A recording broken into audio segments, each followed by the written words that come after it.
PD detective, first grade, specializing in counterterror and active shooter protocol. He has watched his tape with us. He has watched it before he arrived, and he joins me now with his assessment. Sir, good to have you here tonight. Thanks for having me. What do you think? I must have watched that video about 15 times today. And, initially when you see him coming up in the club car, right, children are running out of a building, right?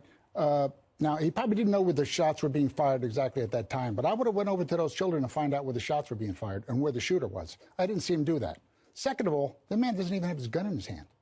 I did not see a weapon in his hand at all. So he goes and he takes a position, and he's calling that shots going inside of that building. Now, let me tell you something.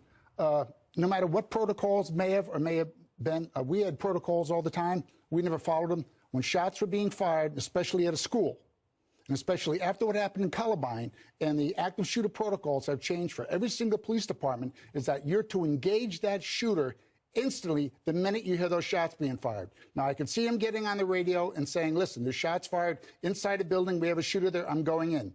I listened to the recordings from the police transmissions.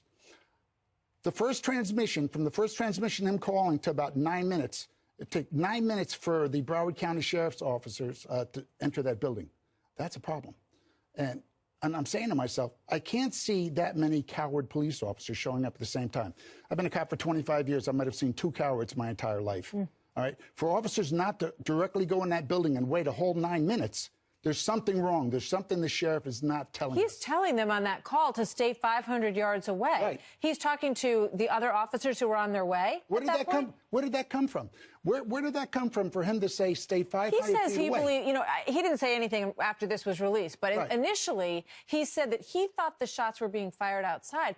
But in this video, he's not running around trying to find out where that's happening. He's not literally He's frozen in place. Right. He's 40 yards away from the building.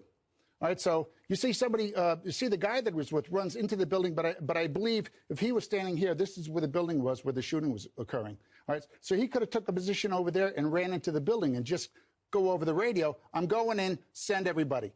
At the same time, when he's in that corner, you see other police officers come and take a position and not go into the building. They probably didn't know exactly where the hell the shooting was going on. Now, I know he says over the radio he thinks it's in 1200, and I have to assume they all understand which buildings are which. Maybe, maybe not, because that's why you have a school safety officer. Maybe these officers But he should be the one saying to them, that's 1200. Exactly, that's 1200. That's the one to run in. And they're probably saying to themselves, listen, how come this guy's not running into the building? We're supposed to be following this guy, and it didn't happen. So I think there's a lot more the sheriff isn't telling us here. I mean, that officer should have went into that school and protected those children's lives.